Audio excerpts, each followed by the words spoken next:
doing okay? Well, if not, I hope this video brings you some form of relaxation, or happiness, or whatever you need to help you get through the day.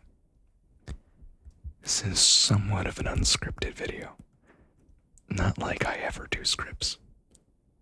I just wanted to give you some tips, tricks, pointers, general things that I do personally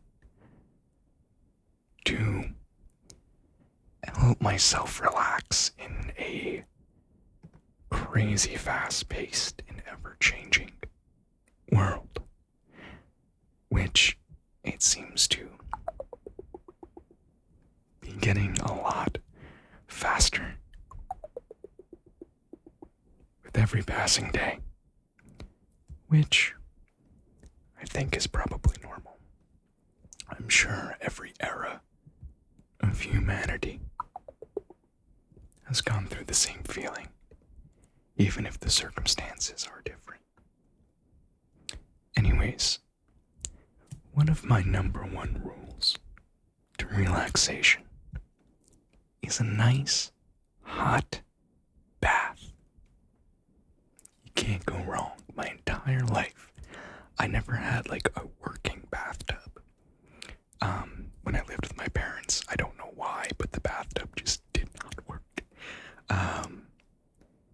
It was also an older house, so underneath the bathtub, whenever I would go to the basement, you can kind of see like the floorboards. And recently, like just before the pandemic, my parents redid that bathroom, and I got to see the underneath. Yeah, needless to say, they had to replace some boards, and now that tub is probably good for a bath because it's new. But I never really experienced that growing up, except for when I was very, very young. And now that I've had my own place for, almost a little 2 years, I guess. It'll be my second year in like a month. Dude, a nice hot bath with a nice bath bomb or even some bubbles. Pull up the dock and endlessly scroll through all the cool guys. I mean, it's very relaxing, and I highly recommend if you are even a male, freaking do it, man. Dude, baths are incredibly relaxing. Incredibly relaxing. Another thing that's extremely relaxing once you kind of understand it, that helps me really calm down my thoughts as someone with ADHD. Medication helps a lot, but it's not a fix. So I try to meditate, and what I do is a basic mindfulness meditation where I'm pretty much just paying attention to my breath and letting the thoughts and ideas just flow by, and really focusing on the inward feeling of the breath when it goes in through the nose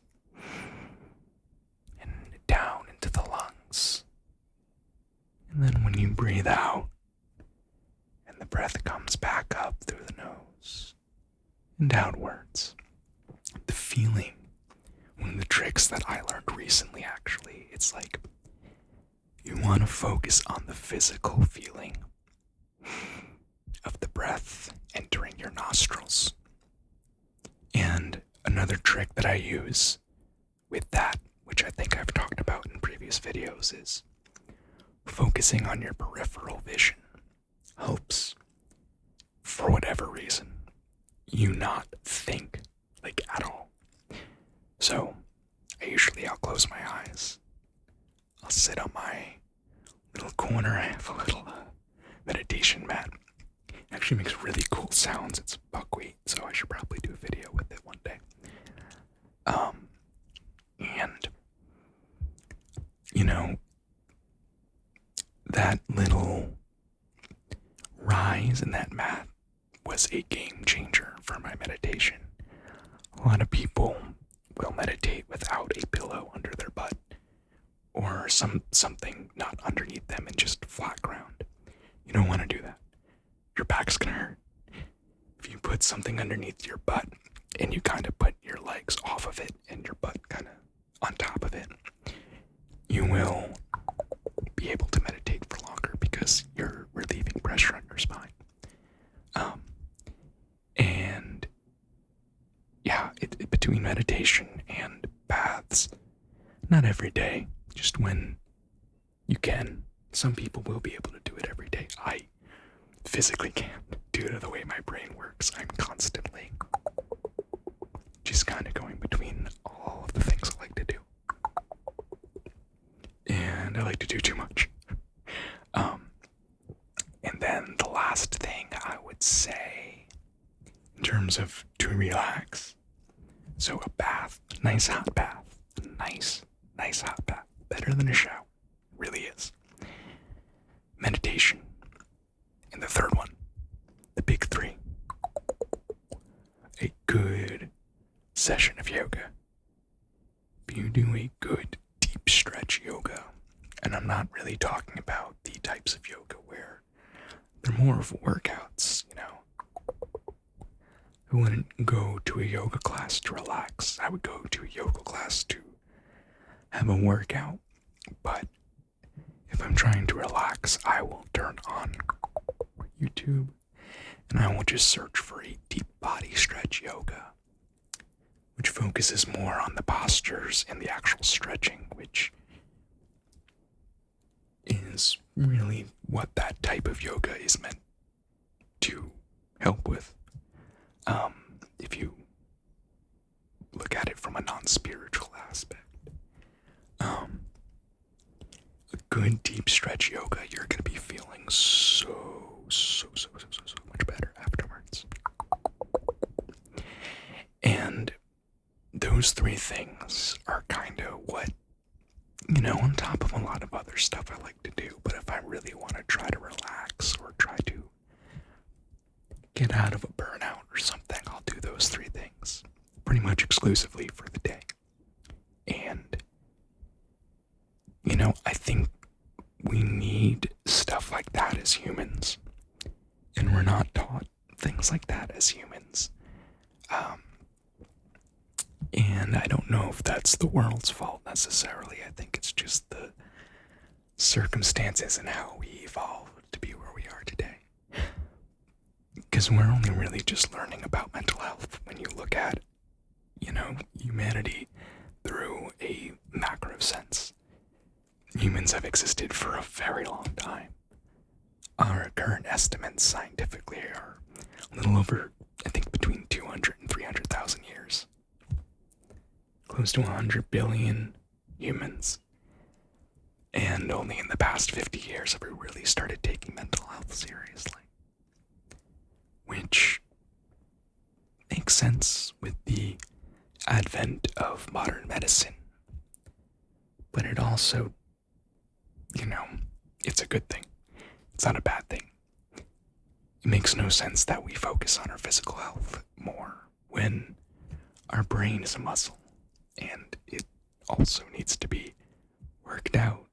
But the workout looks a little different because you're not stressing the brain, you're trying to relax the brain.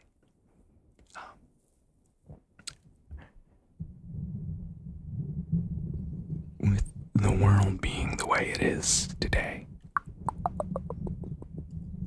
we see a lot of hatred and violence and bigotry amplified through our daily lives. We are at a stage of humanity where we are hyper-connected. I could say a lot of predictions about where I think the world is heading, but I don't think it matters. Because we're here now. Whether we like it or not, we are here. So, we need to remember that we are just animals, and that we do need to take care of ourselves. And even if the world is moving faster at a parabolic rate, we also need to slow down to counteract that speed, because having to feel the need, like you need to keep up socially, physically, economically, it's not healthy. It's never been done before in humanity. And it is a byproduct of hyperconnectivity, I believe. The fact that we're at a stage where you could connect to anyone in the world at any given point in time almost immediately has never been a thing before. And we are living through that experiment. And I think what I've personally noticed from growing up through the kind of the morphing of the smartphone or the cellular phone or the phone in general. You know, I had a cell phone. My first cell phone was in 7th grade. It was a red flip phone. I dropped it in the toilet. My second cell phone was the same one. It was a red flip phone. I think I sat on that and it broke, and then I got my first smartphone, which was a smartphone. It was a touchscreen HP, I want to say.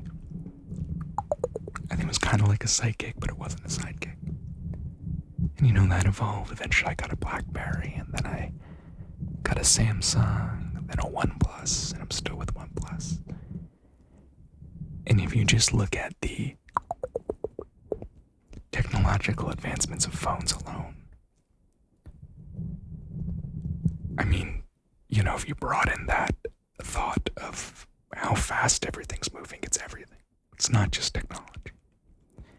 It's social changes, it's economic changes, and all of which put an extreme mental health toll on us.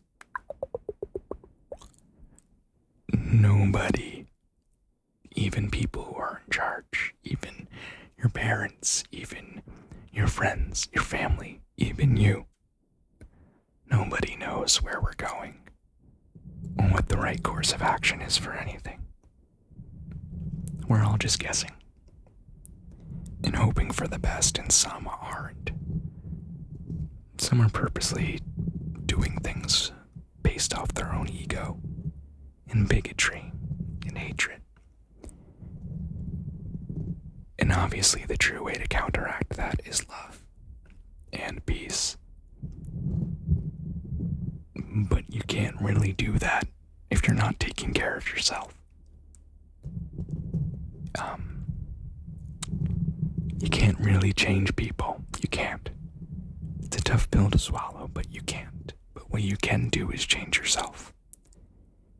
And through the morphing or advent of changing yourself, those around you will see that, and you might inspire them to change themselves. That's how change works. You change your own thought first, and you pay no mind to what others are criticizing for you or arguing with you. And eventually that stops, and they will hopefully guess or question themselves and try to understand why they aren't getting the same response out of you. When you change, it causes others to change. When you stay the same and try to stick with your beliefs, it's a trap. The concept of duality is a trap. The idea that there is a right or wrong way to do anything is a trap. We live in a three-dimensional world. It isn't two-dimensional. Duality is two-dimensional. It's either this or that. Right or wrong exists or doesn't. And it may have some fundamental principles within our physical reality. But there's also over there, and right here, and above, below, west, east, north, south, a little bit in between, a different dimension. You know, there isn't just one or the other. And anyone who tries to trap you in that way of thinking is doing you a disservice. When I first started telling people I meditate and take baths, they looked at me weird. They're like, it's not really a manly thing to do. And I'm like, I don't care. And I kept doing it, and eventually the people who said that tried it. And now they take baths too. For whatever reason, we care a lot about what others think of us. And although I'm a big fan of Eastern philosophy, I don't really believe in the concept of an ego death. I don't think it's possible. Because to know your ego is dead is to not have an ego death. Because if you say that you are enlightened, if you say that you are, I don't know, the act of saying that, of knowing, means you don't.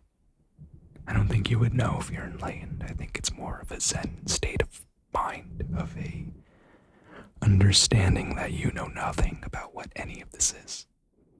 And to pretend that you do is just a trap. It leads to everything that you probably already know about. Stress, anxiety, depression, anger. All of which are natural human responses, but all of which can be mitigated. You do not have to live in a state of fear, in a state of anxiety or stress. It's not easy to not live in a state like that with the way the world is heading. And I'm self-aware enough to understand that. What I'm saying is not going to be easy for a lot of people to understand, to do, and to continue doing. And that's totally okay. I think it's something that you have to kind of come to on your own. And you might not. And that's okay too. Basically what I'm trying to say is take care of yourself. People will come and go. People's opinions will come and go. Money will come and go.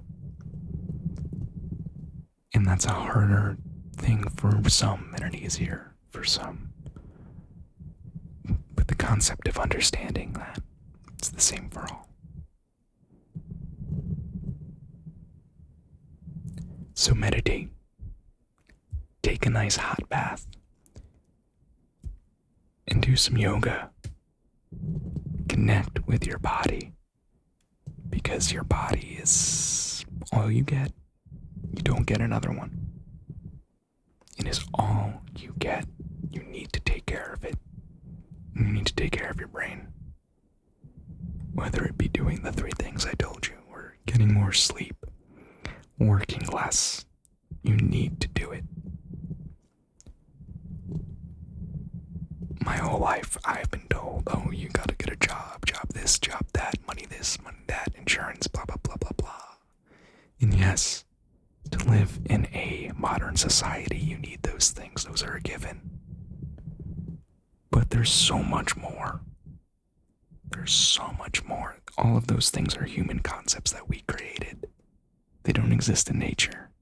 But if you go outside right now and you sit under a tree without any technology around you and you look up and you close your eyes and listen and feel,